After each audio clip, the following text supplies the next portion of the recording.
Are oh. Kung sa atin ay ang dagta ay pandikit ng apo, yung dagta ng pili o kaya dagta ng sahing, ano, o kaya dagta ng pine tree.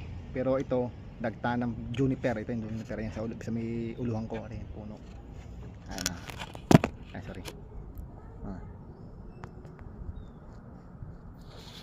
Juniper. Ang amoy niya oh, amoy dagta ng pili o kaya sahing. Nakapo yan oh, nadaig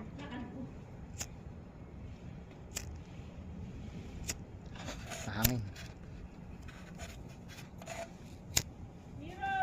Ah, Hindi iniwan ko talaga doon.